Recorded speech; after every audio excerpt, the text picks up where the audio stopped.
Lisede bir ara grafitiye sarmıştım. Bence muazzam bir sanat. Ama öylesine karalanmış şeylerden bahsetmiyorum. Üzerine düşünülmüş, uğraşılmış, dert edilmiş işlerden bahsediyorum.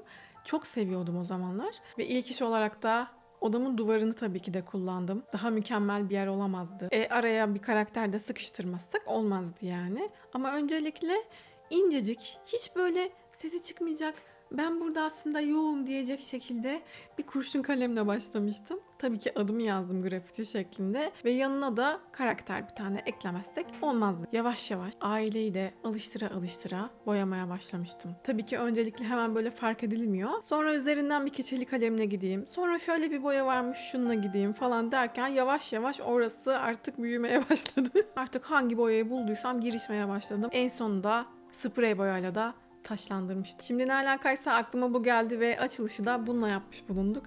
Ne yapıyorsunuz görüşmeyeli? Umarım iyisinizdir. Geçenki videoya gelen yorumlar için ve de attığınız mesajlar için gerçekten hiç beklemediğim, böyle içinizi döktüğünüz çok güzel mesajlar göndermişsiniz. Çok teşekkür ediyorum. Bugünkü konumuz da çok tartışmalı oyun sektörüyle ilgili olacak. Umuyorum mesleki konularda kafanız çok karışıksa ve canınız sıkılıyorsa bu videonun sonunda biraz daha gönül ferahlığıyla kararlar alabileceğiniz bir noktada bulursunuz kendinizi. Bu arada ilk kez karşılaşıyorsak ben Yıldız. Bu kanalda sadece sanat hakkında konuşmuyoruz. Aynı zamanda yapıyoruz. Hoş geldin.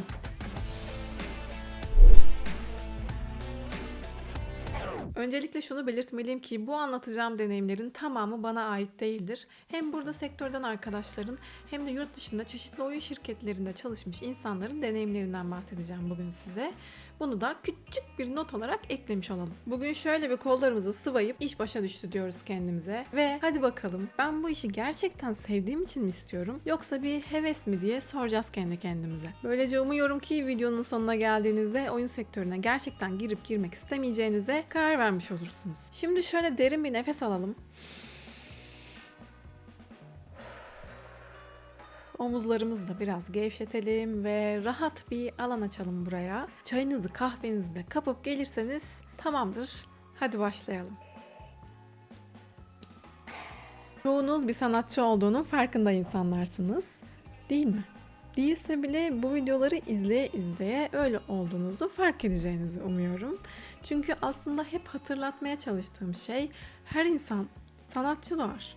Ama zamanla unuturuz çünkü dünyanın karanlığı bizi bir Venom gibi ele geçirmeye başlar. Aslında şöyle düşünmek lazım.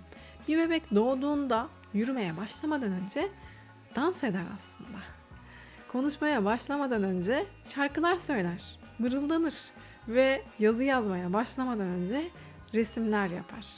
Ve bir insan mesleği her ne olursa olsun onu içinden gelerek özenle, aklıyla ve elinden geleni ardına koymadan kalbiyle yaptığında o insan zaten. Peki saygıdeğer dostlarım, biz bugün bu hayat sanatında hangi malzemelerden bahsedeceğiz?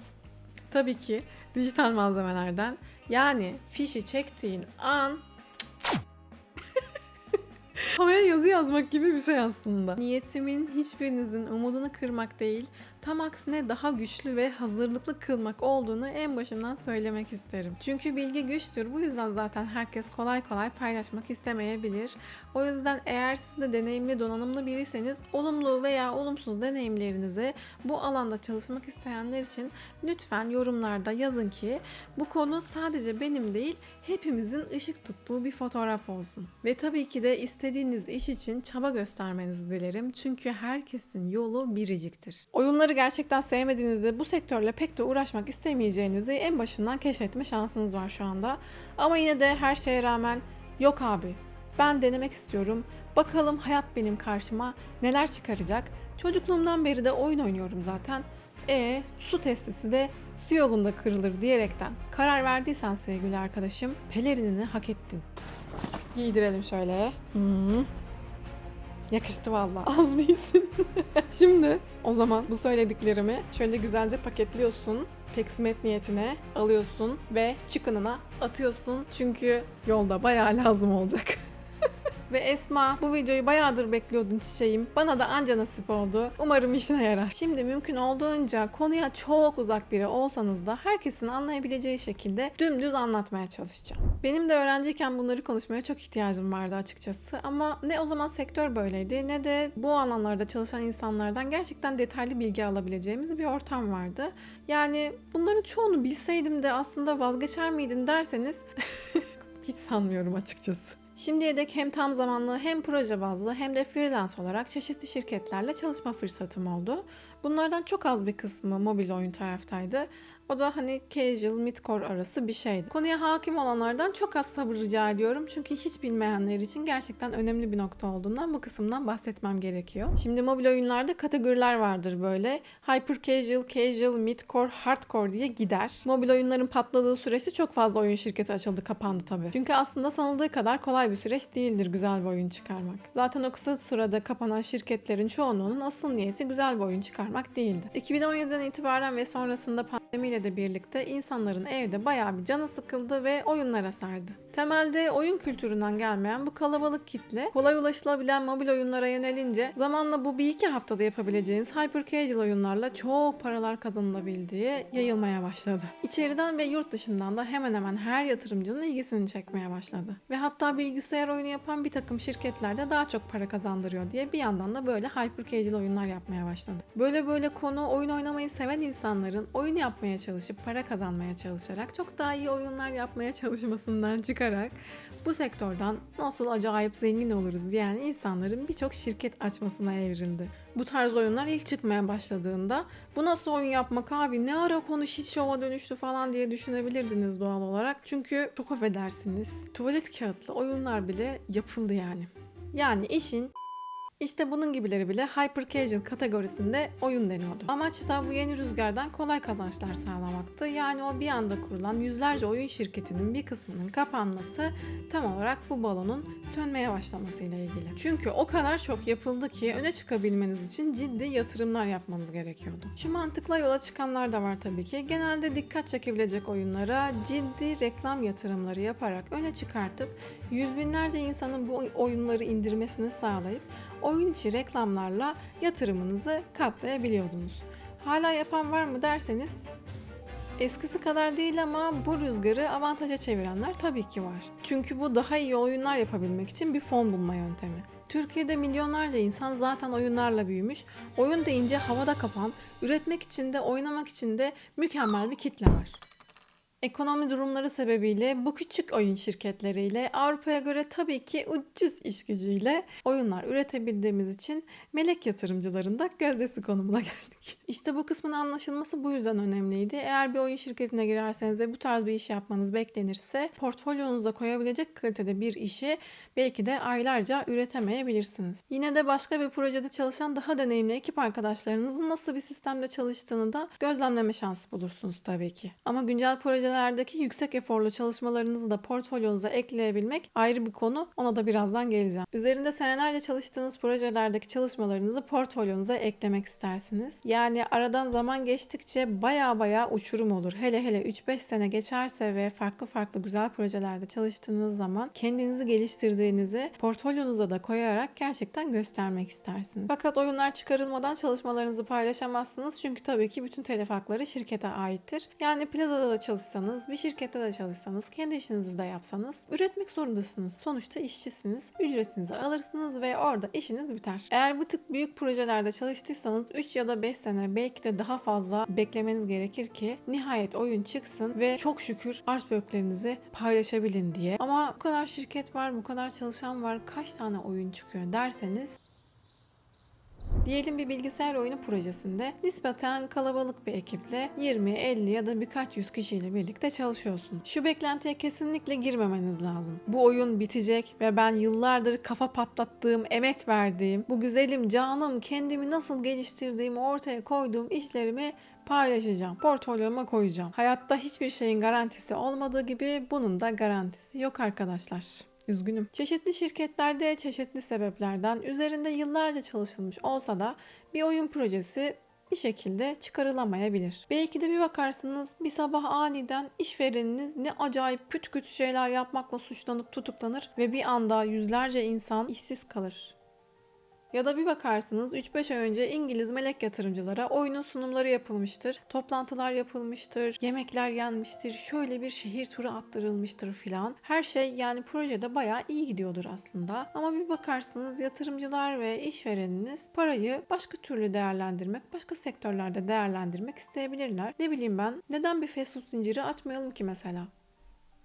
Ya da girişimcisin, oyunla falan da hiç alakan yok aslında. Hatta sevmiyorsun bile, çocuk oyunu gibi filan geliyor. Ama çok popüler dediler, çok kazandırıyor dediler diye bir oyun şirketi açtın. O işin doğasındaki sorumluluklar bile işkence gibi gelir yani o insana. Dolayısıyla yönetmek de zor olur. Ekipler ve iş bir türlü paralel ilerleyemeyebilir yani vesaire. Dizayn tarafı, product tarafı, yazılım tarafı falan derken konsept sanat ekibi, model tasarımcılar, animasyoncular ve bunların arasındaki bağlantıyı kurma becerisi bambaşka bir meziyettir.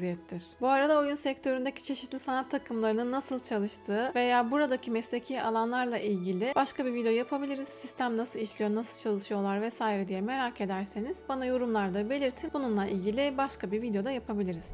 Şu da mümkün. Konudan bir haber, amcaoğlu, kardeşler ya da sadece birkaç senedir bu işlerle ilgilenmiş insanlar hele şu ekiplerin başından bir geçsin de denilebilir. Gayet bunu da görebilirsiniz. Şu ekip dedikleri de deneyimli, donanımlı, işine ömrünü vermiş, çok kısa sürelerde dahiyane işler başaran bir ekipte olabilir yani. Tam olarak bu sebeple deneyimli ve donanımlı bir lider yerine tanıdıkların yönetici olarak getirildiği ekipler, yani genellikle istisnalar kaideyi bozmalı olarak söylüyorum. Bu gibi sebeplerle sürekli bir işe giren çıkan sirkülasyonu olup bozuk para gibi çiring harcanır.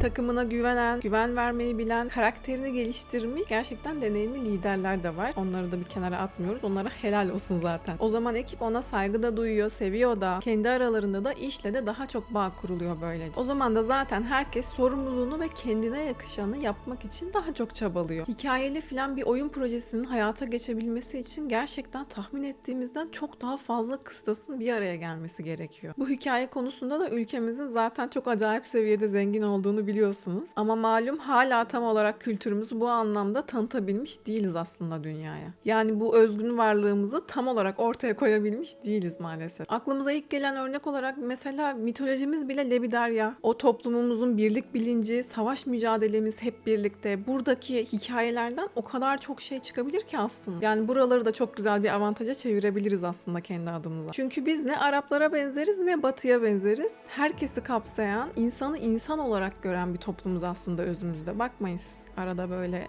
kültür savaşları çıkartmaya çalışıyorlar ama hayır yani herkes yeri geldiği zaman birbirini tutmayı, bir araya gelmeyi bilen bir toplumuz yani. Bu gibi şeylerle de bunları mitolojiyle de birleştirerek bu hikayelerimizi çok daha eğlenceli bir oyunlaştırma şekliyle sunabiliriz aslında. Çok daha farklı bir perspektif sunmuş olabiliriz böylelikle. Çünkü o klasikten biraz daha sıyrılmamıza fayda sağlayabilecek çok özgün yanlarımız var. Buraları görebilsek işte. Zaten bu yolda da genç nesillere daha fazla ulaşarak gayet eğlenceli oyunlarla göstererek anlatabiliriz. Biz kendi aramızda eğlenirken onlar da duramaz zaten ne oluyor burada diye bir bakarlar yani. Zaten son yıllarda mobil oyun tarafıyla dünyada gerçekten Türkiye tam bir parlayan yıldız konumuna geldi. Bu açılan yolla da çok daha güzel projelerle değerlenir ve sektör daha da büyür diye düşünüyorum. Tabii ki yorucu deneyimler de olur bu arada. Onlardan birine dönecek olursak tekrar yani bir örneğe daha gelecek olursak mesela. Bir bakarsınız yer aldığınız proje gayet iyi gidiyordur. Hatta yurt dışında çeşitli oyun fuarlarında tanıtımlarını yaparsınız. Bu imkanlarla birlikte çeşitli insanlarla tanışma fırsatınız oluyor tabii ki. İletişim bilgileri alıp vermeler falan. Hatta bir projenin sanat stilini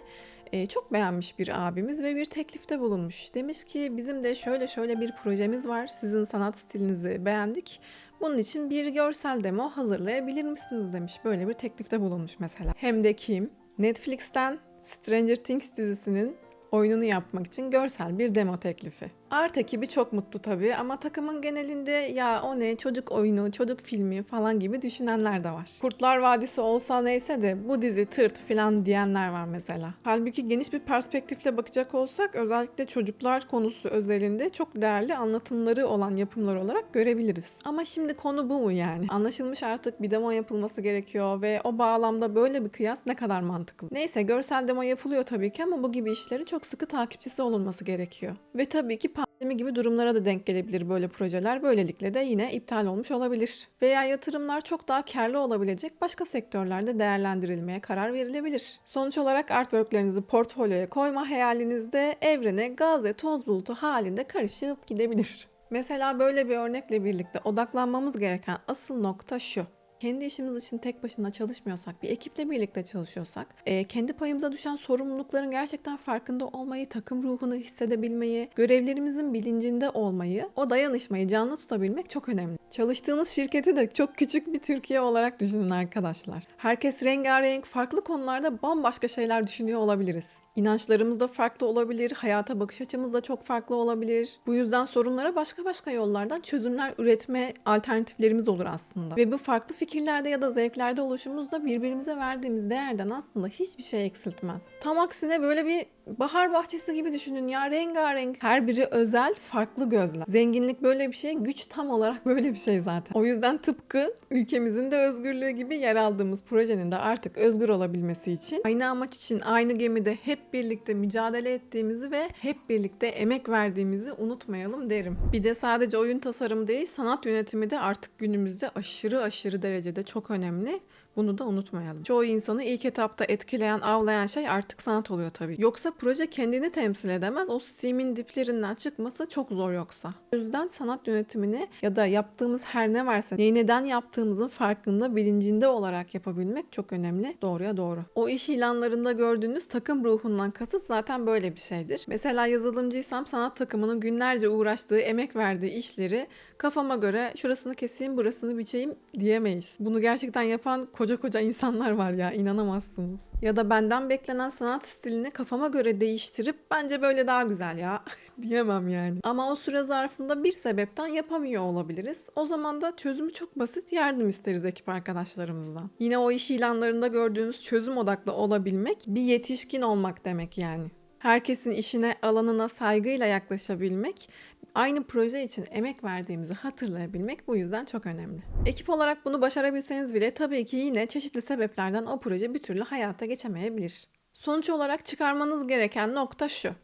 Bir şirkette 5 yıl bile çalışsanız orada yaptığınız işleri portfolyonuza yine bir sürü sebepten dolayı koyamayabilirsiniz. Dolayısıyla çok daha iyi oyun projelerinde yer almak gibi bir düşünceniz varsa bu ihtimaliniz düşmeye başlar. Ama bu sadece sizi ilgilendirir. Neticede siz her meslekte olduğu gibi bir çalışan olarak ücretinizi alırsınız. Ki onu da zamanında alamadığınız yerlerde çıkabilir. Kesinlikle taviz vermeyin, illaki düzgün insanlarla da karşılaşabilirsiniz. Ayrıca üzerinde çalıştığınız proje zaten yapılmış, dünyada çok tutmuş oyun projelerine çok benzer nitelikte olabilir. Yani yine taklit gibi işler yapmış olabileceğiniz için sanatsal açıdan çok da tatmin olamama ihtimaliniz var tabii ki. Burada anlamamız gereken nokta şu ki bu sadece bir iş. Evet, kendinizce çok böyle sanatsal açıdan bakmakta haklısınız ama şu ayrımı fark etmemiz gerekiyor ki o şirket zaten projeyi belirlemiş, istediği tarz belli. Tam olarak o tarzı verebilmeniz için zaten size ödeme yapıyor. Dolayısıyla tüm ekiple uyumlu bir sanat stilinde üretimler yapabiliyor olmanız lazım. Ben şurada da kendi tarzımı deneyeyim diyemeyiz. Tabii ki özgür olduğunuz kısımlar da olur. Sizi gayet özgür bırakabilecek projelerle de karşılaşabilirsiniz. O zaman da tadından yenmez zaten. O yüzden eğer bu konu sizin için önemliyse projenin tarzıyla ilgili işe başlamadan önce yapacağınız görüşmede, toplantılarda şirketin sizden beklentilerini ve sizin oradan beklentilerinizi tam olarak konuşmaktan çekinmeyin. Detaylıca konuşun ki sonra 3-5 ay sonrasında canınız sıkılmasın. Diyelim çok uğraştınız, portfolyonuz da gayet iyi. Sizi yine çeşitli sözlerle, vaatlerle, politikacılar gibi kandırarak işe dahil etmeye çalışabilirler ve sözleşmenize rağmen her şey yolunda yine farklı şekilde ilerleyebilir maalesef. O zaman da bir şekilde haklı çıkışınızı almaya çalışırsınız. Hiç çekinmeyin yani bunlardan, olabilir böyle şeyler. Ama onun da sonuçlanması ve dönüş alabilmeniz en azından 2 seneyi bulabilir. Yani olabilir böyle şeyler ama sıkmayın canınızı. Olmadı bir çay kahve koyarsınız, geçer. Ve yine oyunların çıkamama sebeplerinden devam edecek olursak yine insan doğasına takılıyoruz burada. Bazen de garanti tutacak oyun derdine düşüyoruz. Şirket olarak zarar etmek istemiyoruz doğal olarak. Fakat bu garanticilik şirketleri sürekli olarak trend takip etmeye yönlendirebiliyor. Mesela 2 senedir bir proje üzerinde çalışıyorsunuz. Bu trend takip etme durumu o projeyi yeni trendlere, o dönemin trendlerine göre dönüştürme çabasına sokabiliyor şirketi. Ne oldu o zaman? İş gücü, her türden enerji, para, zaman bir sürü kayıp. Veya zamanla yöneticiler değişebiliyor ve buradayım be buradayım deme suretiyle yıllardır belli bir aşamaya gelmiş projeyi yeni fikirler gündeme getirerek projenin iptal olmasına sebep olabiliyorlar. Böylelikle yeni ve daha iyi tutacağı öngörülen bir oyun projesine en baştan başlanılabiliyor. Tabii ki bu söylediklerimi de sadece mobil taraf için düşünmeyin, yani genel olarak bunlar yapılıyor. Veya bir başka açıdan da şöyle düşünebiliriz. Takımın içine giren sanat tarafı da olabilir, yazılım tarafı da olabilir. O projede çalışan insanların sürekli değişmesi, sürekli yeni insanların gelmesi, eskilerin gitmesi gibi durumlardan kaynaklı projeye tam olarak adapte olamayabiliyor insanlar. Farklı tarzlarda çalışıyorlar veya birbirlerinin daha önce bıraktıkları işleri beğenmiyorlar, onları değiştirmeye çalışabiliyorlar vesaire. Bu başladığınız projeye uyum gösterememe problemi sonuç olarak projeye zarar veriyor ve neydi belirsiz bir tipe dönüşebiliyor yani. Bu yüzden takım kurarken düşündüğünüzden çok daha fazla kıstasa dikkat etmemiz gerekiyor. Keşke hangi pozisyonda olursak olalım kendi fikirlerimize de, kendimize de, takım arkadaşlarımıza da, projeye de güvenebilsek ve elimizden geleni ardımıza koymadan ilerleyebilsek, yani en azından başından bir plana sadık kalmaya çalışarak. Tam olarak uyamayabiliriz tabii ki. Bunlar sürekli ertelenir vesaire ama bu konuda elimizden geleni yaparak ilerleyebildiğimizde proje de tabii ki bir şekilde ilerleyecek. Dolayısıyla hem onca yıllık yatırımlar hem onca yıllık enerji her açıdan çok daha karlı bir şekilde geri döner. Umuyorum ki aranızdan kendi oyunlarını yapmak isteyenler varsa bu konuyu da belki aklının bir köşesinde bulundurabilir. Anlayacağınız dikkat eksikliği dediğimiz mesele sadece kişisel değil, şirketler olarak da yaşanabiliyor. Ve bu söylediklerim küçük şirketlerde de, yüzlerce çalışanı olan şirketlerde de görülebiliyor maalesef. Tabii ki şimdi burada genel olarak olumsuz yönlerden bahsediyoruz hazırlıklı olabilmeniz için. Ama diğer yandan gayet orijinal oyun fikirleriyle elinden geleni ardına koymadan haldır huldur çalışan şirketler de var, yani onlar da yok değil. Ay, o koyamadığım işleri düşündükçe gerçekten sıcak bas. Yani genel olarak şöyle düşünebilir miyiz? Toplumsal ahlakın çöküşünden bahsediyoruz ya, şimdi ne alakası var diyeceksiniz. Nereden bağlayacaksın? Bağlayacağım, bir dakika bekleyin. Bu toplumsal ahlakın çöküşünden şikayet ediyoruz ya hepimiz genel olarak. Bu bozukluk aslında hep böyle dışarıda bir yerlerde aranıyor ama hepimizin içinde olan bir hırstan da kaynaklanıyor. İşveren olduğumuz için insanları istediğimiz gibi kandırabileceğimizi, kullanabileceğimizi düşünüyorsak mesela. Bir şekilde yönetici olduk diye egomuz şişiyorsa ya da hayata kızıp bize verilen işi elimizin böyle ucuyla yapıyorsak o çöküşü köpürten ana karakterler değil miyiz? En kötüsü de şu ki aslında ne edersek her türlü kendimize ediyoruz ama farkında bile değiliz. Vallahi ninelerimiz gibi konuşasım var bugün de böyle. Yani ne işle meşgulsek onu daha iyi yapabilmek için o işi sevmenin bir yolunu bulmamız lazım. Ya da belki de en azından bir süreliğine bunu yapmaya çalışmamız lazım. Sonra fırsatınızı bulduğunuz zaman belki sektör değiştirirsiniz, belki başka işler alırsınız ama aldığımız işi layığıyla yapmadığımız zaman gidiyor, geri geliyor, uğraşıyorsunuz, yarım yamalak bitiyor ya da hiçbir türlü bitmeyebiliyor. Aslında şunu bilmemiz lazım. Orada sevebileceğimiz ama bizim göremediğimiz şeyler de olabilir. Yine de bir türlü içimize sindiremiyorsak da bir zaman sonra farklı yerlere geçeriz. Ama o zamana kadar elimizdekine özen göstermek bizim aslında en başta kendimize olan saygımızı gösteren şeydir. Öbür türlü ne öğrenmek ne de gelişmek mümkün olmuyor zaten. Hep bir böyle direnç içinde oluyoruz. İşte o şef yalnızca kalpten gelir ama duymak istemediğimiz sürece hiçbir zaman duymayacağız. Mesela Steam'e bir oyun çıkaracaksak derinliği olan işler yapmamız bizim için çok daha makul olacaktır. Peki derinliği olan bir oyunu yapabilmek için ne gerekiyor? Derinliği olan insanlar. Olduğu yerde saymayan, kendini geliştirebilen, özgün olmaktan korkmayan, bir arka planı, altyapısı olan insanlar olmamız gerekli tabii ki. Bu alanla ilgili datalar her şeydir diye düşünerek sadece maddi kazanç odaklı bu işlere giriştiğimizde ister kurucu olalım, ister çalışan olalım, orada dert aslında daha büyük arkadaşlar. Rakamlarla boğuşmacalar falan, yani tamam sevenler yapar ama genelde olan şu ki sadece datalarla iş yapmak zamanla soğutur sizi yani o işten de. Tabii o zaman ne eğlencesi kalıyor ne oyun kalıyor. Bir kere zaten çalışansak her zaman için bir yedek planınızın olması lazım. Eğer bir kurucu ya da girişimci falansak da bakın bu söylediğim çok önemli. Bir proje için ekip topluyorsak veya ekibinizde işi sahiplenen, çeşitli sorunlara öneriler de çözümler de sunabilen birileri varsa bu insanları da kaybetmemek çok önemli. Çok değerliler. Gerçekten arasanız da bulamayacağınız insanlar olabilir böyle insanlar. Gerçekten sağlam bir planlamaya ihtiyacımız var. Vizyonumuz ne? Hedef kitlemiz kimler? Ana amaçlarımız neler? Bunlara göre ilerlememiz gerekiyor. Öyle her gamer'ım ben diyenin fikrini sorarsak dağılır gider yani. Bu gibi önemli kriterleri de baştan belirlemiş olursanız çok daha sağlam temeller atmış olursunuz. Bir kere mutlaka bir timeline olmalı ama bir sorumluluk geliştirememişsek o yapılacak işler sürekli ertelenir durur yani. Oyun tasarım planlaması yoksa o da ayrıca bir dert. Hani tamam o da zamanla gelişebilir ama o sürece de şahit olabilmeniz önemli. Yoksa unutun, o iş zaten 10 senede geçse çıkamayabilir. Tabii diğer yandan başka işler yapılıyorsa da oraları ben bilemem artık. Ayrıca oyun grafikleri derken işin kalitesinden, doygunluğundan, yani o işin ruhundan ödün verdiğimiz o ürün satıyoruz kafasındaki oyunlardan bahsetmiyorum. Ayrıca o noktadaysak baştan zarardayız da bir de böyle bir iş için artistlerin de vaktini çalarak daha da fazla zarar etmeye gerek yok zaten. Yani iyi bir oyun için bir konsepte bir mood board bile yapılmamışsa veya yapılana da uyulmuyorsa o zaman facia zaten. O oyunu hiç kimse görmesin, gömün onu daha iyi. Ve en önemli şey bir plan yapabilmekse belki de ondan daha da önemli olabilecek şey o plana bir derece uyabilmektir. Odağımız mümkün oldukça dağılmamalı yani. Harfi harfine uyamayabiliriz. Süreçte çok fazla değişkenle karşılaşabiliriz. Hiç sorun değil, çözülür. Yeter ki işleyen bir plan olsun. İş konusunda takım olarak da bireysel olarak da önemli bu söylediklerim. Çünkü nihayetinde sadece zayıf yönlerimizi yönetebildiğimiz kadar güçlü olabiliyor. Ve gelelim iş başvurularındaki case konusuna. Bilmeyenler için kısaca açıklamam gerekirse oyunların sanat tarafında da projeye dahil edilmek istenen insanların portfolyosuna bakmak yetmiyor bazen. Yani bazı şirketler için böyle maalesef. Ve şirket kendi adına kendi projesine uyum sağlama potansiyelini ölçebilmek için işe başvuru yapan insanlardan bir haftalık bir süreyle bir case vererek, bir brief vererek o işe uygun bir tasarım yapmasını bekliyor. Peki sorarım size, o çalışanın emeğine, özverisine, zamanına yazık değil mi? Tabii böyle bir teklif ücreti mukabilindeyse o zaman sizin bileceğiniz bir şey olabilir yani, neden olmasın. Eğer sizin zaten orada dolu dolu bir portfolyonuz varsa böyle şeyler insanın emeğine, özverisine, donanımına saygı duymamaktan başka bir şey değildir açıkçası. Bir de bu şekilde iş arayan insanlara yaptırdıkları tasarımlarla toplama işler, projeler yapanlar falan olduğu söyleniyor.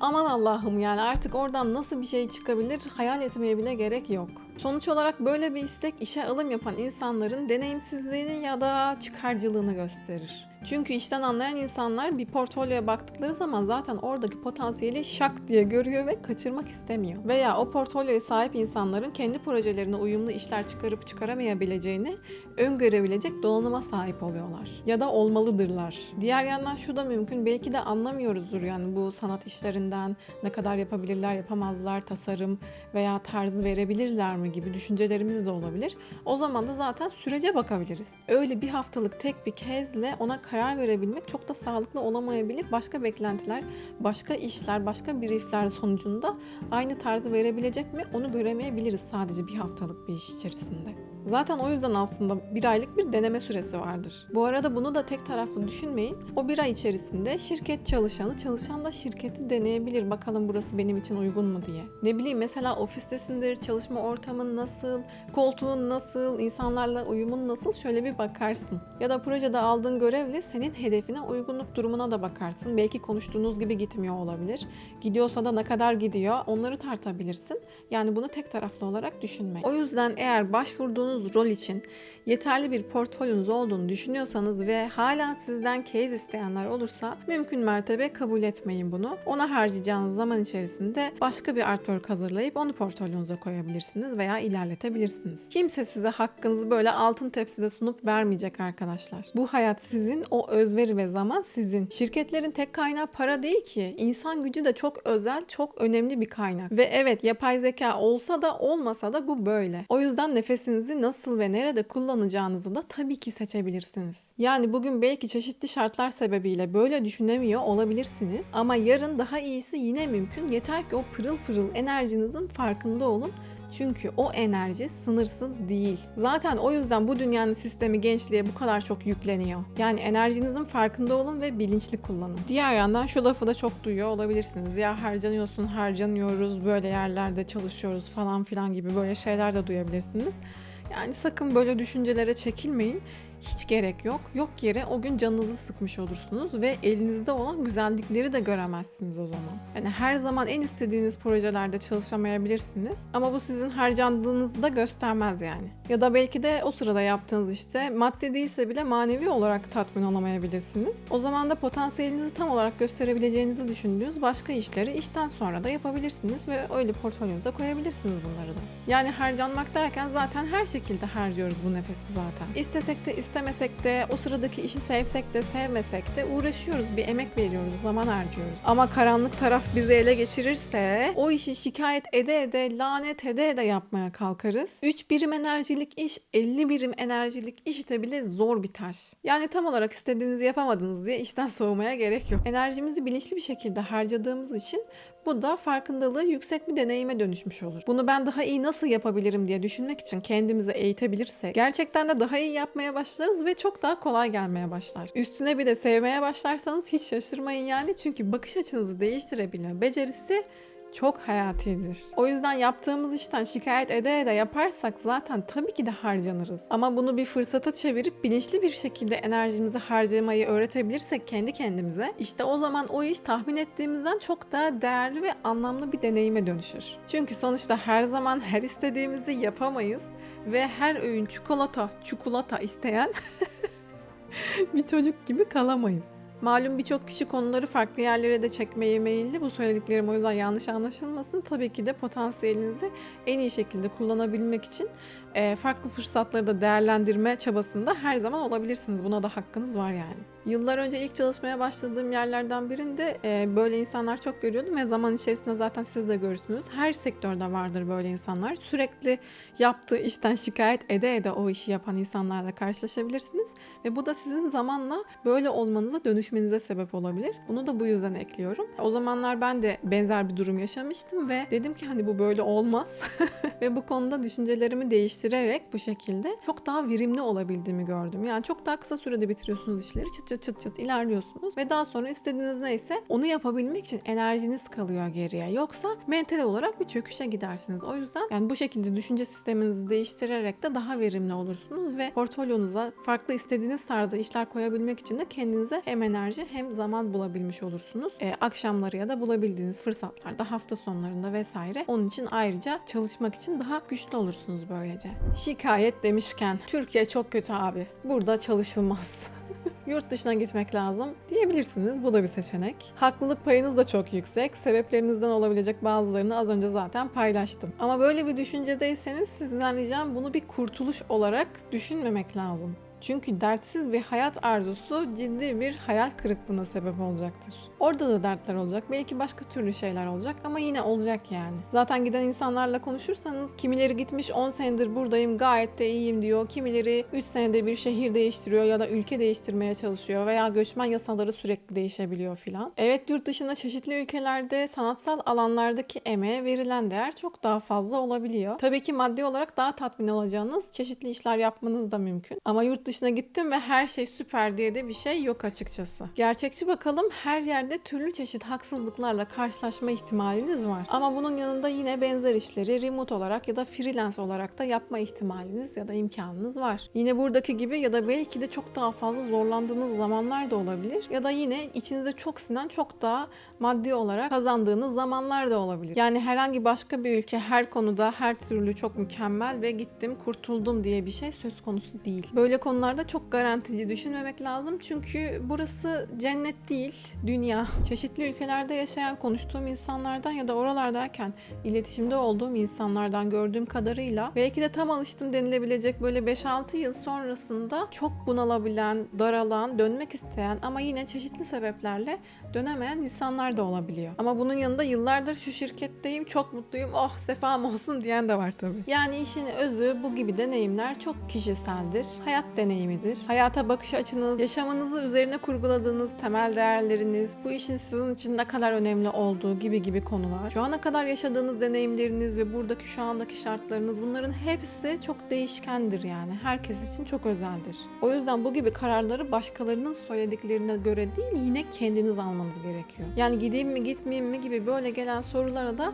Bu yüzden cevabım aynı. Ben size kesin gitmeniz lazım, buradan bir şey olmaz ya da yok kalın falan diyemem. Haddime değil zaten. Sadece hiçbir şey toz pembe değil. Kendinizi psikolojik olarak buna alıştırın ki her şartta daha sağlam, daha güçlü durabilirsiniz o zaman. Ayrıca tabii ki de çok daha iyi olmayı, portfolyomuzu geliştirmeyi istememiz de çok normal. Çok daha iyi projelerde çalışmayı istememiz de çok normal. Ama bu sırada zaten elimizde bize verilen bir iş varsa, çalıştığımız bir yer varsa oradaki işe de kendimizi hiç vermeden sadece portfolyomuza odaklanıp tek düşündüğümüzün bu olması ve bize güvenerek verilen işi de elimizin ucuyla yapmamız falan da bize hiç yakışıyor mu diye şöyle bir durup bakalım. Kendimize de şöyle bir dönüp bakalım yani. Bunların da yanında çok güzel olan haber şu ki sağlam bir portfolyo hazırladığınızda yurt dışına gitseniz de gitmeseniz de sizin başvurmanıza bile gerek kalmadan sizi arayıp bulabilirler. Bağlantılar kurabilirsiniz, kapı kapıyı açar. Hem buradan hem de dünyanın çeşitli yerlerinden sizi bulabilmeleri çok normal yani. Birileri bana öğrenciyken bunları söyleseydi ya olur mu acaba, hayal mi, masal mı falan diye şöyle bir durup düşünürdüm, şüphelenirdim açıkçası. Ama değil arkadaşlar, portfolyonuzu geliştirdikçe zaten siz de şahit olacaksınız muhtemelen. Mesela yeni mezunsanız, başvuru yaptığınız yerler dönmüyor diye üzülüyorsanız portfolyonuza odaklanmaya devam edin, daha fazla gelişmeye devam edin. Zaten 1-2 seneye kadar o başvurduğunuz yerler siz onlara tekrar başvurmadan sizi bulmaya başlayıp teklif getirebilirler yani. Çünkü işleriniz ortada görünüyor. Neyi ne kadar yapabildiğiniz belli. Daha da üstüne koyabileceğiniz potansiyeliniz belli. Şu işlerde çalışmış, portfolyosu da böyle bir insan, tamam deriz yani. Bir görüşme ayarlanır. Ekibimize dahil edebiliriz denir ve mevzu bu kadar aslında. Dilerim şu an burada benimle birlikte olan ve her ne iş yapıyorsa emeğini, özverisini esirgemeyen herkes için dilerim iyi insanlarla, güzel insanlarla karşılaşırsınız. Çünkü her meslekte, her alanda olduğu gibi gri alanlarıyla, iyisiyle, kötüsüyle derdimizde, dermanımızda insanlar oluyor. Dünya devi markalarla çalışabiliriz. Bir depoda işçi de olabiliriz. Bir oyun şirketinde yazılımcı da olabiliriz. Sanatçı da ya da felsefe profesörü de.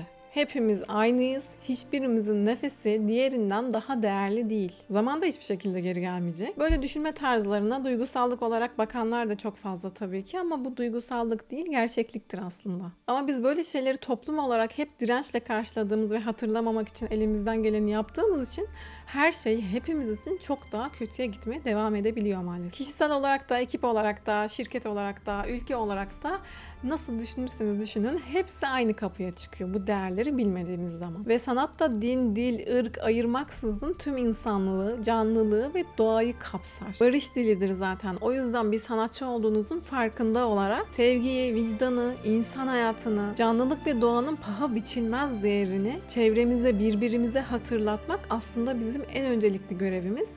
Tabii ki bu gibi konulardan sıkılanlar da maalesef çok fazla ama geldiğimiz şu noktada dertlerimizin asıl kaynağı bunun farkında olmamak. İşte duygusallık olarak hafife alınan şey aslında gerçeklik olarak şu anda dışarıya baktığımızda karşımızda duruyor. Yapay zeka işte tam olarak bunu yapamaz ve harcadığı su miktarı da akıl almaz bir şekilde katlanarak artmaya devam ediyor. Bana göre bunlar her zaman kendi aramızda konuşmamız gereken önemli konular. Ve bunlardan da bahsettikten sonra tekrar oyun sektörüne dönecek olursak tabii ki de karşılaştığınız kötü deneyimler sektörden de soğumanıza çok kolaylıkla sebep olabilir. İşte niyetim de o. Bu konuda çok fazla katkısı olabilecek insanları işlerden soğutmamamız gerekiyor. O zekayı, o yaratıcılığı gerçekten iyi projelerde değerlendirebiliriz. Öbür türlü hiç de içlerinden gelmeyen, o garanti zannedilen işlere yönelebiliyorlar çünkü. Ve dolayısıyla orada da mutlu olmadıklarında yazık oluyor yani. Yani sistem olarak insanları daha ilk gençlik yıllarında budamaya başlıyoruz. Zamanla istemedikleri işlerde çalışmaya zorluyoruz. Veya toplum baskısıyla kendi kendimizi istemediğimiz işlerde, daha garanti zannettiğimiz, daha çok para kazanabileceğimizi düşündüğümüz işlerde çalışmaya zorluyoruz. Bunu kendi kendimize de yapabiliyoruz. Peki ne oluyor? Zamanla taş kalpli bir insana dönüşmenin çok kestirme bir yoludur bu. Çünkü zaten kendi duygularımızı görmüyoruz ki başkalarınınkini görelim. O zaman da yaftaları yapıştırıyoruz. Bu konu duygusal, bu konu sıkıcı, buna gerek yok, para. Halbuki Türkiye'nin her yerinden hem sanat anlamında hem yazılım anlamında çok fazla acayip hayvani potansiyele sahip insanlar var. Önceki bölümden sonra gelen mesajlarla da bir kez daha gördüm ki oyun olsun başka bir alan olsun. Yani bu tarz yaratıcı işlere yönelmek isteyen öyle büyük, öyle güçlü bir potansiyelimiz var ki bu kaynak, bu güç doğru şekilde doğru projelerle değerlendirilebilse keşke diye düşünüyor insan. Ama tabii ki bizler de illaki oyun sektörü olacak diye kendimizi çok daha dar bir alanda yer almaya çalışırken bulabiliyoruz. Halbuki amacımız çizmekse, tasarlamaksa, sanatsal becerilerimizi kullanmaksa başka birçok seçeneğimiz de var. Bunları da zaten iş imkanları videosunda bahsetmiştim. Yorumlara linkine eklerim. Ona da bir göz atmak isterseniz oradan ulaşabilirsiniz. Bunlarla beraber bazı oyun şirketleri de ille de ofiste çalışıyoruz, şirket kültürümüz, sinerjimiz falan diye tutturabiliyor. Niye böyle söylüyorum? Çünkü ülkenin ya da dünyanın çeşitli yerlerinden illa ofisimizin bulunduğu şehre taşınacaksınız diye sizi zorlayabiliyor. Veya çıkış vermek için bunu bahane edenler de var ama öyle bir hak yok tabii ki. Mesela anlaştınız, senelerdir evden çalışıyorsunuz, projede tıkır tıkır işliyor ama hadi bakalım ofise diyebilirler size. Tabii ki önemli olan işin kaliteli bir şekilde zamanında ortaya çıkması ve çoğu zaman ofiste uyulamayan o zaman çizelgelerine evden çok daha kolay uyabildiğinizi görebiliyorsunuz aslında. Çünkü beklenti net. Her zaman herkesle toplantı yapabilirsiniz. Sistem işliyor yani. Aslında görmek istersek hem şirket için hem çalışanlar için çok ciddi bir enerji tasarrufu. Bunu defalarca yaşayan insanlar biliyorum. İş için taşınıyorlar mesela. Ne oldu? 6 ay sonra projenin o kısmı atıyorum Polonya'daki başka bir şirkete devredilebiliyor. Ya da diyelim bir sene sonra proje iptal oluyor ve kala kalıyorsun. Peki çoğu şirket böyle yaptığın zaman ne oluyor? Birkaç senede bir sürekli taşınmak zorunda kalan, deneyimli, acayip donanımlı,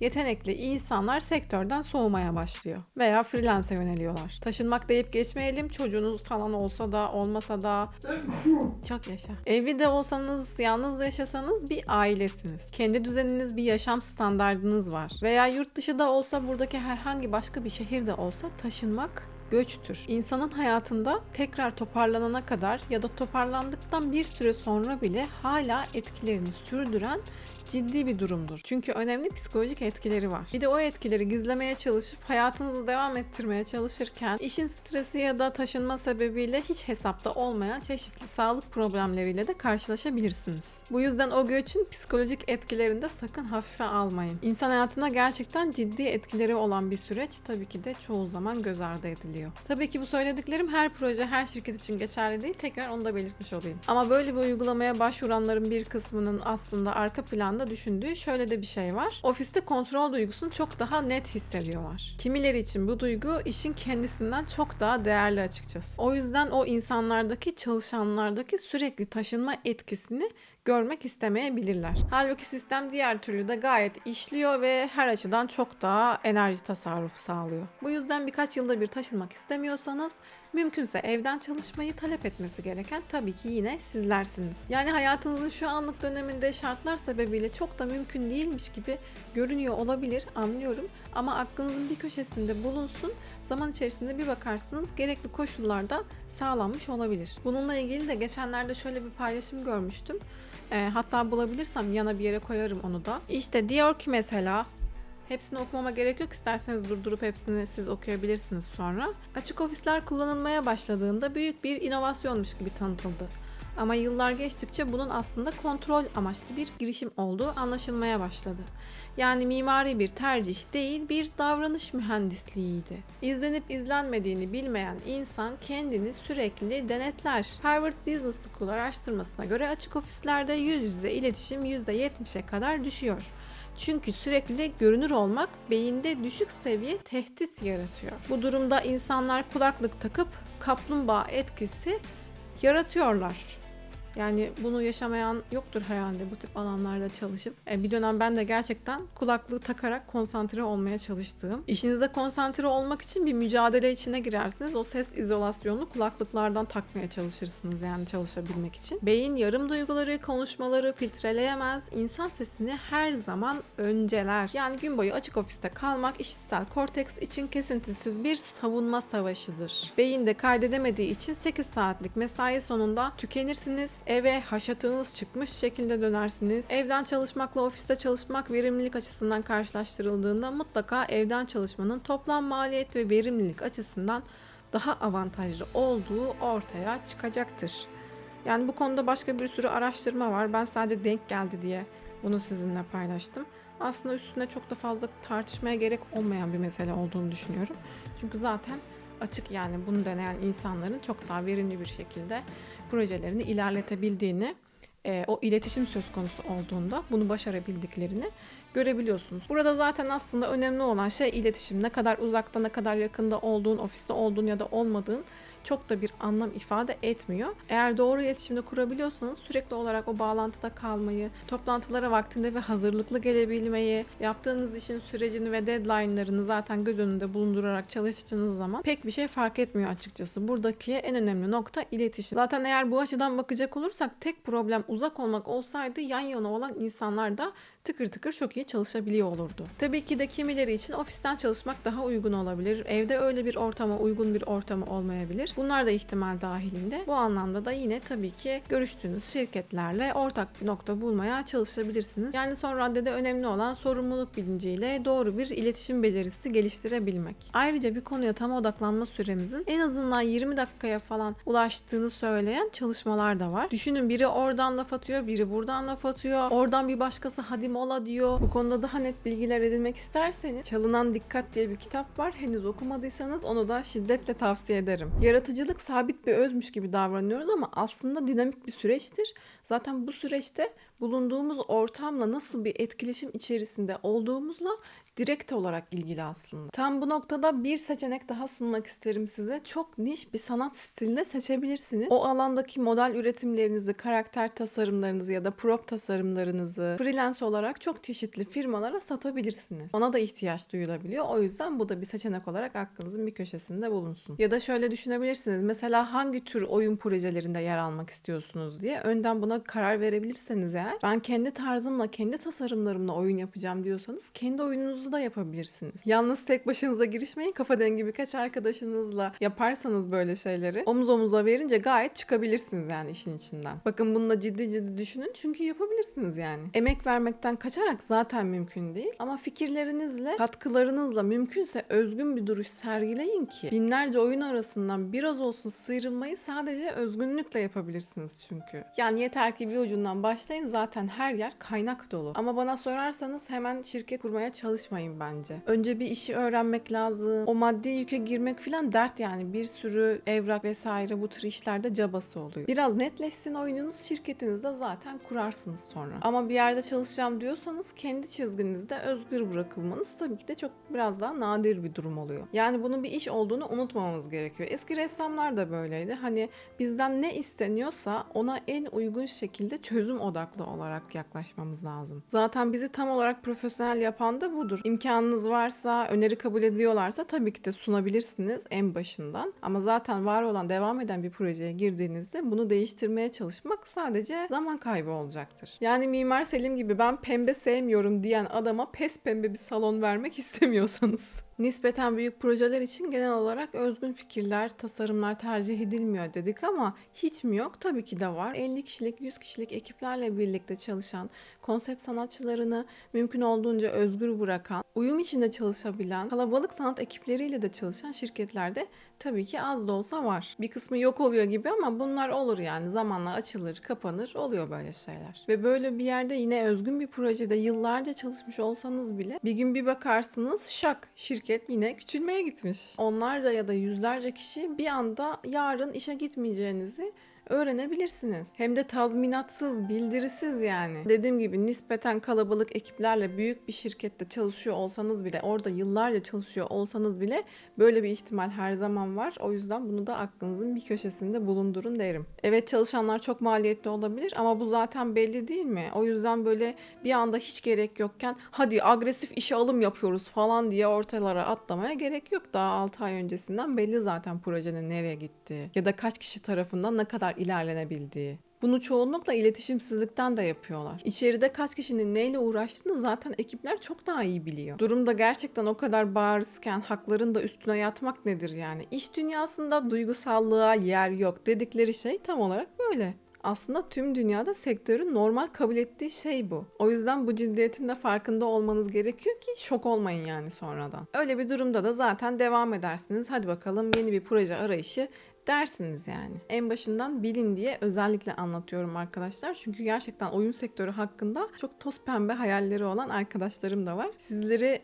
umutsuzluğa sürüklemek de istemiyorum ama bunları da bilmeniz gerekiyor. Ben de oyun yapacağım diye böyle bir hevesle girdiğiniz işlerde böyle ciddi hasarlar da alabilirsiniz yani. O yüzden dürüst olalım. Her zaman için bir yandan da freelance işler alabilmeniz, bunun için açık olmanız sizin avantajınıza olacaktır. Ve hatta zamanla bir oyun şirketinde çalışmaktan çok daha fazla avantajlı konumda da bulabilirsiniz kendinizi. O yüzden bunu da bir düşünün. Zaten deneyimli ve donanımlı olduğunuz için, yani yıllardır sürekli kendinizi geliştirebildiğiniz için devam edebiliyorsunuz yani yine. O yüzden yalnızca sevdiğiniz işi şevkle yapmaya devam edebiliyorsanız o mental gücü tekrar kendinizde bulabilmeniz mümkün. Yoksa her şeyden, her koşulda şikayet eden birine dönüşürsünüz ki böyle insanlarla da hayatın her alanında işini iyi ya da kötü yapan insanlarla da karşılaşıyorsunuzdur zaten. Ama dediğim gibi şu oyun işine hele bir girelim deyip hedef sadece çok para kazanmak olursa bir gün paranın yenilemeyecek bir havuç olduğunu ve oltanın ucundaki havucu kovalarken her şeye kar gözüyle bakar, insanlığa dair temel değerlerimizi birer birer ezdiğimizi fark etmeyiz bile. Oyun kültürüne katkıda bulunabilecek, belki senaryosu, içeriği, hikayesiyle macera duygusu yaratabilen içerikleriyle oyuncuların duygularını sorgulama özelliklerini harekete geçirebilen ve yıllar geçse de hatırlanabilecek oyunlar yapabilecek, gümbür gümbür de gelen güçlü bir potansiyel de var dediğim gibi. O yüzden neden bu coğrafyadan da böyle oyunlar çıkmasın yani. Ama kabul edelim, kolay değil tabii ki. Gerçi indiler bayağı patladı son yıllarda. Hatta onların arasından sıyrılmak da biraz zor gibi görünebilir. Hadi sıyrıldın, publisher konusu falan var. Ama zaten bu kadar emek verilecekse değsin yani. Şöyle kendinizce okkalı bir şeyin sonunu getirip release edebilmek çok değerli. Tabii ki oyunu yapmak kadar aslında bir o kadar da oyunun marketingi var. Yani onun reklamlarını vesaire yapmak ayrıca bir iş aslında. Ne türden oyun yaparsanız yapın, reklam verilmeden görülebilmesi aslında imkansıza yakın gibi bir şey. Yani ciddi bir reklam planlaması ve bütçesi de yapılması gerekiyor. Bir de bu konuda da kendi işimize aşık olmayacağız arkadaşlar. Tutkulu olmak demek, işini sevmek demek tamam ama hiç böyle düşünmeden, doğru düzgün planlamalar yapmadan ya da görüşler almadan burnunun dikine gitmek değil. Bu da çok yapılabilen bir şey. O yüzden proje belli bir aşamaya geldiği zaman alabildiğimiz kadar objektif yorum almamız lazım. Tabii ki olur olmaz herkesten değil ama bu konudaki deneyimli insanlardan görüşler alabiliyor olmamız lazım. Çünkü bir işe gerçekten çok fazla odaklandığımız zaman da o işi bir dış göz olarak göremiyoruz. Sadece kendi penceremizden bakabiliyoruz. O zaman da hatalarımızı göremeyebiliyoruz yani. Ortaya çıkan hikayenin akışını seyretmek, mekanların ya da karakterlerin gelişim süreci, oyuncuları duygudan duyguya, düşünceye sevk etmesi veya uzakta yaşayan yakınlarımızla oyunlar sayesinde bir araya gelip eğlenebilmemiz çok güzel. Yani bu gibi hislerin de oyun dünyasındaki yeri çok tatlı. Yani işte böyle duygu ve düşüncelerden haberimiz olmadığında da çok fena kötü oyunlar üretiyor ya da orada burada denk gelebiliyoruz. Veya yaşla kuruyor ayırt edemezsek de topyekün oyunlara erişimi de yasaklamaya kalkışabiliyoruz işte. Şimdi çok daha detaylı olarak gelelim şu can damarımız olan meslek seçimi konusuna. Bu konudaki hayalindeki işi yapamayan, yapmak istemeyen ya da yaptırılmayan, zorlanan, farklı mesleklere zorla yöneltilen insanlardan, yıllardır içinde kalan ve bu yüzden çok mutsuz olduğunu ifade eden çeşitli yorumlar ve çok daha fazla da mesajlar aldım geçen videodan sonra. Yani bir zorlama durumu yoksa, genel olarak toplum baskısından kaynaklı seçtiğimiz seçimler varsa, aslında korktuğumuz şeylerden kaçarken çok daha garanti olarak gördüğümüz mesleklere yöneliyoruz. Ve işte aslında fark etmediğimiz şey, hangi yöne gidersek gidelim bunun bir bedeli olacağı. Mesela 10 senedir çalışıyorsundur ve dersin ki ya bunca zaman emek verdim, artık bırakamam. Tak, orada gitti. Ya da baba mesleğidir yaptığın iş ya da babanın hayalidir aslında o sırada yaptığın iş ve bu bana emanet edildi diye düşünürsün. Genelde avukatlar çocukları avukat olsun ister, doktorlar doktor olsun ister, öğretmenler falan, hani böyle bir döngü var. Veya kendisi çeşitli sebeplerden ötürü, hayatın getirdiği zorluklardan ötürü istediği mesleği yapamamıştır ama çocuğu onu yapsın ister mesela. Halbuki bu o çocuğun yükü değildir, yani senin yükün değildir. Ama hayalin,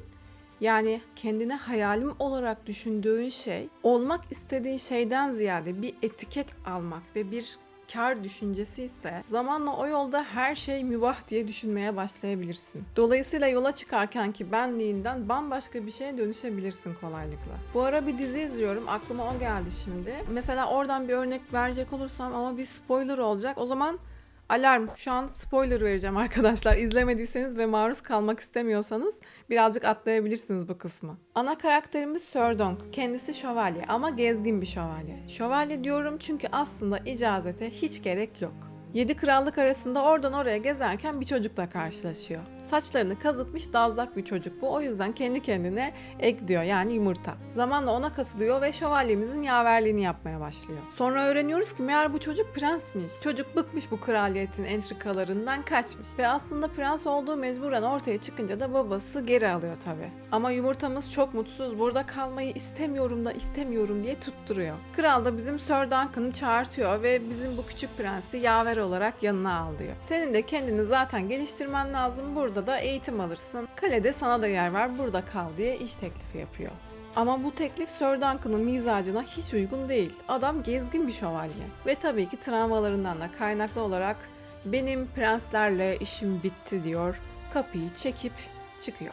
Yumurtamızın hali içler acısı tabii ki ama kısa bir süre sonra bir başkası onun bu durumunu gidip Sir Duncan'a tekrar iletiyor. Bu durumda ponçik kalpli şövalyemiz dayanamıyor ve krala gidip teklifi revize ediyor. Küçük prensi yanıma yaver olarak alırım ama bazen de konakladığım yer bir ağacın kökü bile olsa gezgin bir şövalye olarak yoluma devam ederim diyor. Kral kabul etmiyor tabii. Böyle şey hanedanlığa yakışmaz diyor. Ama Sir Duncan yola çıktığında küçük prensimiz bu tekliften cesaret alıyor ve onun yanına kaçıyor. Yani bunu kendi hayatınızla da örneklendirebilirsiniz. Aldığınız iş teklifi size ne kadar uygun bir değerlendirin. Tekrar tartışmak, konuşmak için alan açmaya çalışın. Niyet bir işin gerçekten iyi yapılmasıysa, şartlarda uygunsa bir orta yolda bulunabilir zaten. Yeter ki siz kendinizi iyi tanıyın ve kalbinizden gelen sese kulaklarınızı tıkamayın. İlk tam zamanlı işimde ciddi bir saygısızlık sebebiyle ayrılmıştım mesela. Üstelik kısa bir süre sonra da kira ödemem gerekiyordu. Hiç düşünmeden ayrıldım ama. Tabii ne kadar akıllıca olduğu tartışılabilir. Ama sadece 3 gün sonra yeni bir iş buldum çok şükür ki. Çünkü bir yandan da portfolyom için uğraşmaya devam ediyordum. Yani özetle hangi meslekte, hangi alanda kralı da gelse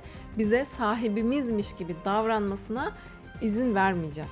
Evet, tabii ki davranabilirler. O zaman ona göre mesafe alırsınız. Yani bunun yaşla da alakası yok aslında. Diyelim 30-35 yaşındasınız. Mesela çıkıp şöyle de diyebilirler size. Ekonomi çok kötü. Savaşlar falan da var. Hele önümüzdeki yıl daha da kötü olacak ekonomi ama hiç merak etmeyin. Ben varım. Ben varken size hiçbir şey olmaz gibi şeyler söyleyerek başka hiçbir seçeneğiniz yokmuş gibi, sanki sadece oraya muhtaçmışsınız ve idare etmeniz gerekiyormuş gibi sizi manipüle etmeye çalışan, sömürmeye çalışan insanlarla da karşılaşabilirsiniz. Küçük işverenler de olabilir bunlar, büyük şirketlerdeki yöneticiler de olabilir. Bu gibi manipüle yöntemlerini yani çok kişi kullanıyor zaten. Veya çok daha büyük düşünürsek, kendi halkının ya da diğer halkların düşmanı konumuna gelen çeşitli dünya liderleri için de düşünebilirsiniz aynı şeyi. İşte orada bir dakika dediğimizde, yani o kadar da uzun boylu değil diyebildiğimizde kendi potansiyelinizin farkında olursunuz. Size uygun olan başka bir yol bulamasanız bile siz o patikayı çizebilirsiniz. Tabii ilk zamanlarda bu çeşitli risklerden korkmak çok daha fazla oluyor ama mesela bunun için ben de formasyon eğitimi de almıştım. Bir yandan da öğretmenlik yapabilirim ya da belki de kurs açabilirim düşüncesiyle. Hatta bir Güzel Sanatlar Lisesi'nde küçük bir öğretmenlik deneyimim oldu. Staj yaptım filan. Zaten olay o. Bu meslek benim için ne kadar uygun, gelecekte beni ne bekliyor diye bir bakarsın. Öğrencilerle birlikte olmak zevkli de bir süreçti aslında. Çünkü o bağı kurabildiğinizde çok güzel bir iletişim de oluyor. Ama yine de içimden geleni yapmadığım bir hayatın hayalini kuramadım ve sektörde çalışma isteğim daha ağır bastı. Böylelikle bu yönü seçtim ve gerçekten çok şey öğrendim diyebilirim. Üniversitede bir hocam vardı mesela, böyle birebir olarak ilk kez onun odasında görmüştüm. Böyle kocaman bir çizim tabletiyle çalıştığını. Dedim ki ya ne güzel, bunu kullanan böyle çalışan sanatçılar var filan. Ben de böyle evden çalışsam diye içimden geçirdiğimi hatırlıyorum. Tabii çok yıllar sonra çeşitli bazı iş görüşmelerinde de şöyle soru soranlar oluyor tabii ki. Mesela dream job'un ne? Bizimle paylaşabilir misin diyorlar.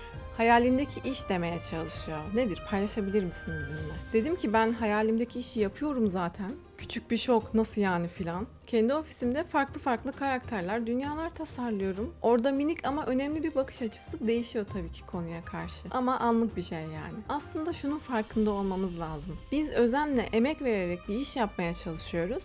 Ve bizden bu işi isteyenlerin de bu işe ihtiyacı var. Yani burada aslında bir karşılıklı alışveriş söz konusu. O yüzden size böyle lütfediyormuş gibi davrananlara pek kulak asmayın. Yani o yüzden şirketleri de böyle bir insan gibi düşünün arkadaşlar. Olumlu ve olumsuz tarafları var hepsinin.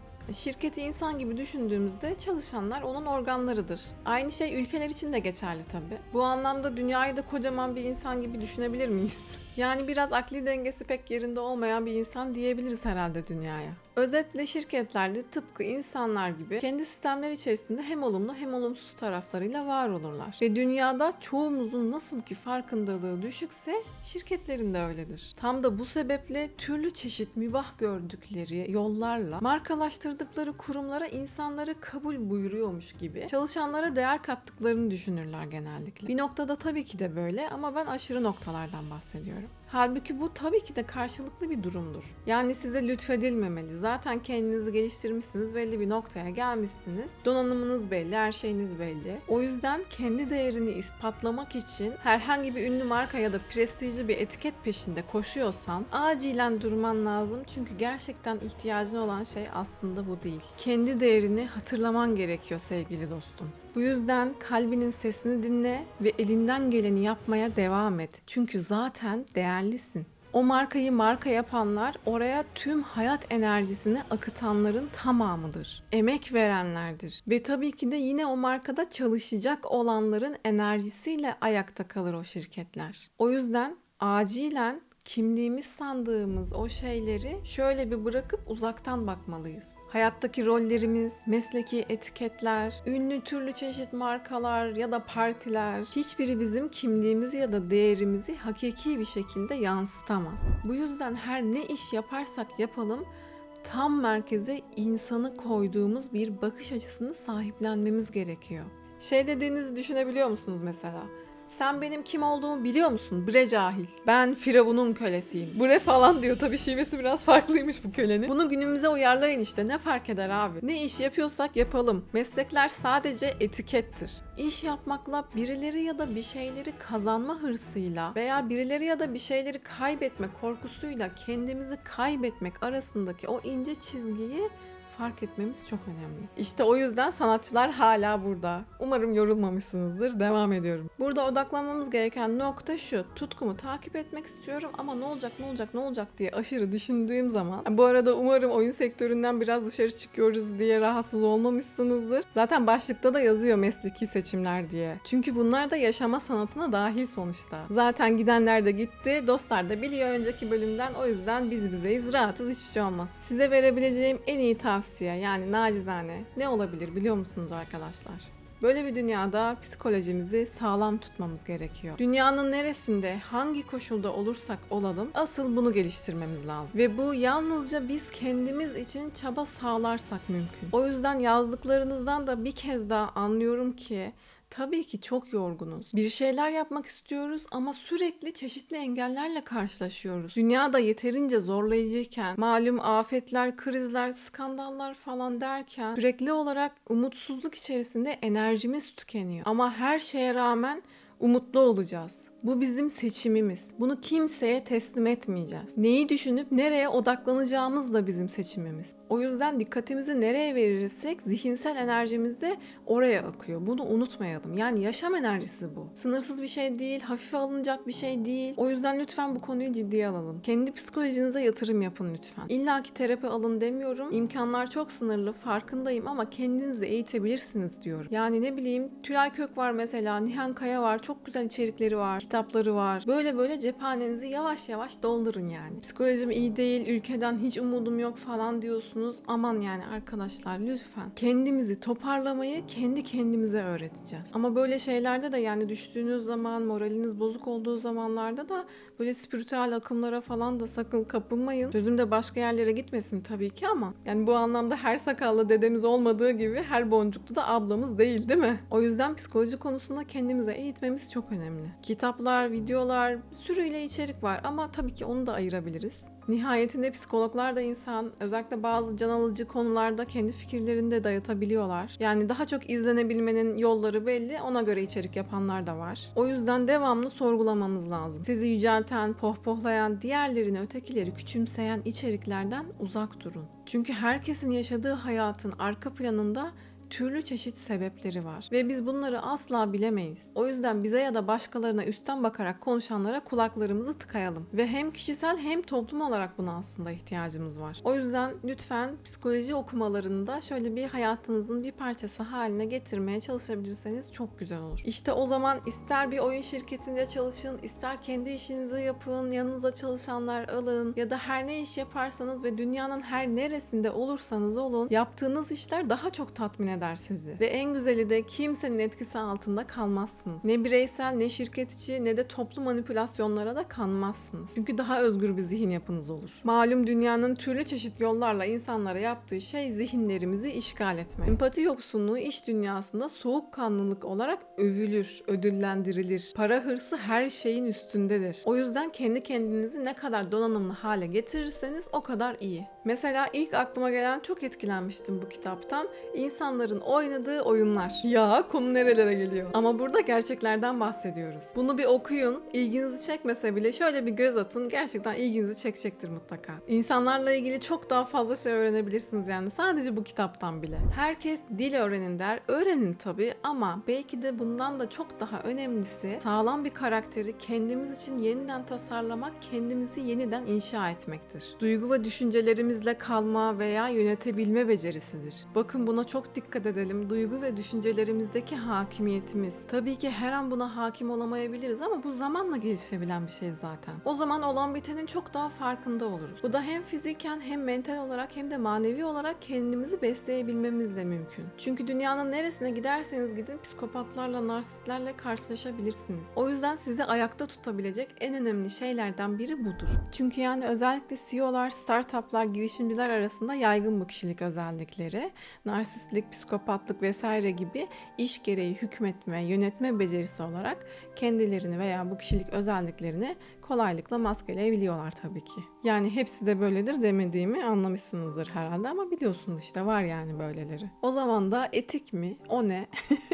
Başarı için her şey mübah olur yani. Bununla gurur da duyarlar zaten. Böylelikle para da aklarsın gerekirse, kolaylıkla da yükselebilirsin. Kendi amaçların doğrultusunda doğru kişilerle doğru bağlantılar kurarsın. Ya da türlü çeşit başka oyun yapımlarına da girişebilirler. Bu arada seni de alet etmeye çalışabilirler. Bak şöyle bir uygulamadan şu arkadaşları topladık. Sana da hayranız zaten, işinde çok iyisin ya. Şöyle çok güzel bir kumar oyunu projemiz var. Sen de gel. Gel. Yani biliyorsunuz sakın öyle saçma sapan vaatlerle gözünüzü boyamalarına izin vermeyin. Böyle şeylere de hiç gerek yok. Bulaşmayın derim sevgili arkadaşlarım. Değmez. Şu andaki hayatımızın kıymetini bilelim, çalışalım. Zaten bir şeyler yoluna girer. Sonra ve efendim ava giderken avlanı verdik falan dersiniz. İlla denk geleceksiniz demiyorum ama böyle bir ihtimal de var yani. Bir aklınızın ucunda bulunsun.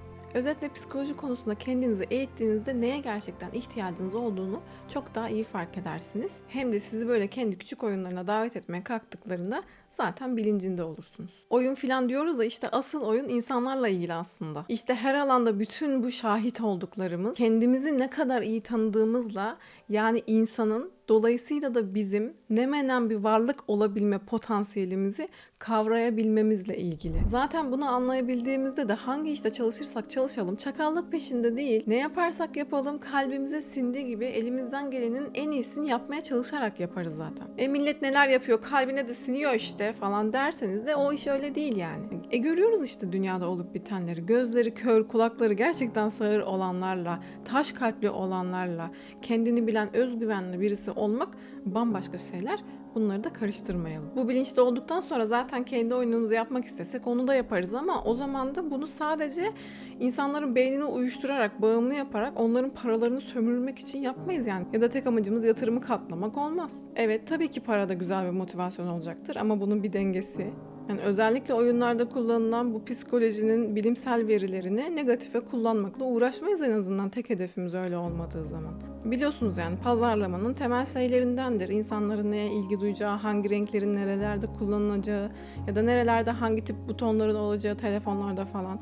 Ama bu konularda özellikle çocuk oyunlarında çok fazla böyle psikoloji verileri çok fazla kullanılabiliyor. O da zaten mutlaka ebeveyn kontrolünde olması gereken bir şey. İşte biz de o zaman kendimizi ne kadar çok geliştirebilirsek yaptığımız işlere de bu o kadar yansır. Neyi nerede ne kadar kullanacağımızın dengesini de çok daha sağlıklı bir şekilde kurabiliriz. Ya zaman öldürmek için bire abi falan. Zaman niye öldürüyoruz ya?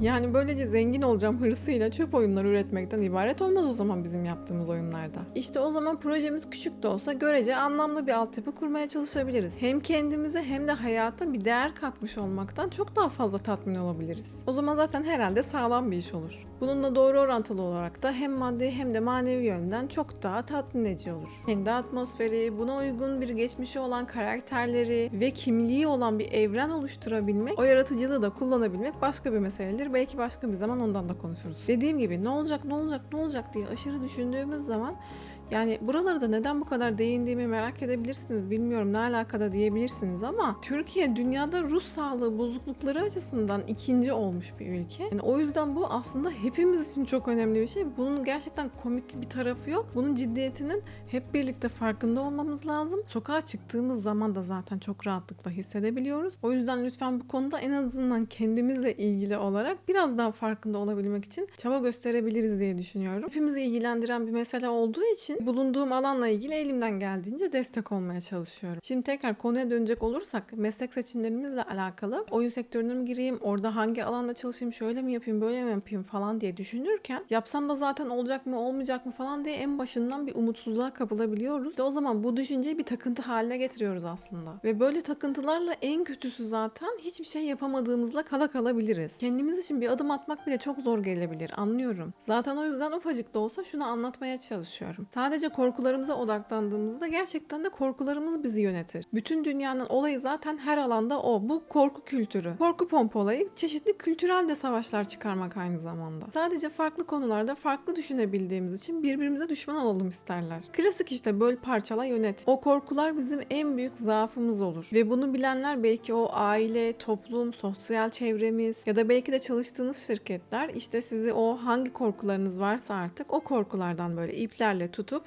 öyle kukla gibi oynatabilirler. Şöyle bir şey duymuştum. Bir çalışan bir sağlık sebebiyle mesela ameliyat olması gerekiyor. Ama izin almaya korkuyor yani. Bu o kadar üzücü bir şey ki. Hiçbir şey sizin sağlığınızdan daha değerli değil.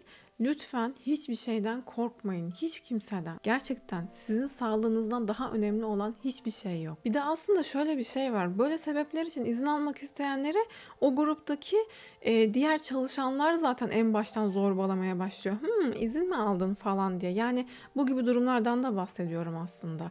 Bunlara prim vermeyin. Bırakın yani dışlasınlar. Ne demek ya? Ameliyat olman gerekiyor ama erteliyorsun. Böyle bir şey yok yani. Yani ne demek ya izin almak hoş karşılanmıyor falan. Şu grip oldu izin aldı, bu ameliyat olacakmış izin. Yani bu bahsettiğim kişi de 3-4 aydır bu hastalığı için ameliyat olması gerektiğini ve ertelediğini, şu da bitsin bu da bitsin şundan sonra diye. Yani bunun şakası yok ki. O yüzden o çevrenin ne dediği falan hiç önemli değil yani. Sizin sağlığınızdan daha önemli hiçbir şey yok. Neyi seçerseniz seçin bir bedeli olacak. Bedelsiz, acısız bir seçim yok zaten. Ama hangi bedeli ödemeyi göze alıyoruz? Bu bedel mental de olsa hiçbir zaman sağlığınızdan daha kıymetli görmemelisiniz. Dediğim gibi bedelsiz, acısız bir yaşam yok zaten. Yine bu mesleki seçimler konusunda, arada kalmak konusunda hani garanti işler vesaire. Bir diş doktoru tanıdığım var mesela. Sohbet ettik bir ara. Böyle lüks bir yerde de çalışıyor filan. Adamın karavan hayali var mesela. Ama erteliyor, yorgun, mutsuz. Hem de daha 30'larında yani. Bu durum tabii ki de zamanla iletişim ve öfke problemlerine sebep oluyor. Sonra hastalarına bile ya da oradaki çalışanlarına patlamaya başlıyor sürekli. İşte sevemediğin işin bedeli. Ayakların her gün geri geri gider. Garanti görülen iş ya hani ne oldu şimdi? Ya da aslında hiç istemiyordum belki ama çalışma şartları rahat geldi ve öğretmen oldum mesela. Peki o öğrenciler ne olacak? Veya yine istemediğin bir şey yapıyorsun ve kendini medeni sanıyorsun. Diyelim ki bilinçaltında da kadınları ikinci sınıf insan gibi görüyorsun. O kadar çok ki arkadaşlar. O kadar çok. Kadınların çoğu zaten bunu yaşıyor. Ve karşına nezaketli biri çıktığında bir de o kadınsa durup ona patlıyorsun. Kime denk getirirsen artık yani. Halbuki sadece kendini ihmal etmişsin, iyi değilsin yani. Severek yaptığı şeyleri, sevdiği şeyleri unutmuş birisin aslında ama zamanla hem kendine hem de çevrene zararlı birine dönüşmeye başlıyorsun. Şu çok acıdır arkadaşlar. İşini sevmeyen veya yaptığı işi kendine sevdirebilmeyi becerememiş birisi olabilmek çok acıdır gerçekten. Belki de prestij için yaptığımız, sevmediğimiz, sevemediğimiz bir işi yapmaya çalışırken gerçekten bir kara deliğe dönüşebiliyoruz. Birileri öyle dedi diye bir meslek seçtin diyelim. Belki maddi olarak da tatmin oldun ama içinde kalan net bir tutkun varsa bir sürü de dert kalıyor insanın içinde aynı zamanda. Ve çok fazla hayal kırıklığı biriktirmiş olduğunda bir kara deliğe dönüşebiliyorsun hiç farkında bile olmadan. O yüzden bu kalbimizi dinleyememe meselesi gerçekten sadece kendimizi değil çevremizi de çok ciddi bir şekilde etkileyen bir mesele. Yani kendi hayaline sahip çıkamamış insanlar ya da yaşatılamamış, kendi hayaline engel olunmuş insanlar ileride kendi çocuklarına baskı yapabiliyor veya onları tehdit edebiliyor halde bile bulabiliyorlar kendilerini maalesef. Veya çocuklarına değilse bile kendi hayallerinin peşinden gidememe cesaretsizliklerinin veya kanatlarının kırılmasının acısını başkalarından çıkarabiliyorlar. Özellikle de tutkusunu takip ettiği için zaten çok fazla şeyle mücadele etmek zorunda kalan insanlardan bu acıyı çıkartmak istiyorlar. Onlara daha çok yüklenirler. Zaten toplumsal olarak da sanatsal alanlarının çok daha değersiz görülmesinin sebeplerinden biri de budur. Diğer yandan herkes de her hayalini gerçekleştirecek diye bir şey tabii ki de yok. Tercihlere ya da tutkunuzun netliğine de bağlı olabilir. Çünkü sonuçta hayatta önemseyebileceğiniz başka bir sürü yol da var. Ona göre en doğru kararı yalnızca siz alabilirsiniz. Şu da var tabii, tutkunu takip ettin diyelim ve o kafanda idealize ettiğin başarı kriterlerine de bir şekilde ulaştın. O zaman da yola nereden başladığını, niye o yolda olduğunu unutabiliyorsun. Ve bir baktık hop yine hemen hem kendimize hem de çevremize zararlı durumda olabiliyoruz. Tabii fark edilebilirse. O yüzden neyi neden yapıyorum diye hep bir aynaya bakmamız lazım ve hep bir kendimize çekidüzen vermeye çalışmamız lazım. Çünkü sonunda hiç kimseyi memnun edemediğimizi görünce en çok da kendimize ihanet ettiğimizi fark etmek çok acı olur. Ve böyle insanlar da hayallerinin peşinden gitmek isteyen çocuklara, gençlere oldukça fazla bir öfke beslerler. Bir bakın çevrenize, mutlaka böyle birilerini görmüş ya da duymuş olabilirsiniz. Kalbimizden gelen işlerle uğraşamamak bizi sürekli asık suratlı ve zaman içerisinde her şeyden ve de herkesten şikayet eden bir insana dönüştürebilir. Ve tabii ki de sonunda mutlu insanları görmeye ya da hayvanları görmeye bile tahammül edemez hale gelebiliriz. Çünkü kalbimiz bilir yaşanamamış bir yaşam. Ve Erich Fromm, çok severim, bu konuda şöyle söylüyor. Yaşanamamış yaşamlar dünyadaki bütün kötülüklerin ve savaşların temelidir. İşte bu yüzden kalbimizden gelen sesten korkmayalım arkadaşlar. Onu duymak için çaba gösterelim. Elimizden geleni şevkle yapmaya devam edelim. Yine de o minnak kalbimiz kırılabilir. 50 ya da 80 yaşında olsak bile kırılabilir yani. Neticede insanlık halleridir. O zaman da bütün hayal kırıklıklarının üstesinden gelebilecek gücümüz var. Yani ne demişler? Yaşamaya değer hikayeler yalnızca yola çıkanların başına gelir. Şimdi çıkınınızı toplayabilirsiniz. Çünkü bugünlük benden bu kadardı. Hepinizi seviyorum. Kendinize çok iyi bakın. Sonraki bölümü kaçırmamak için abone olmayı ve zili de açmayı unutmayın. Hoşça kalın. Bay bay.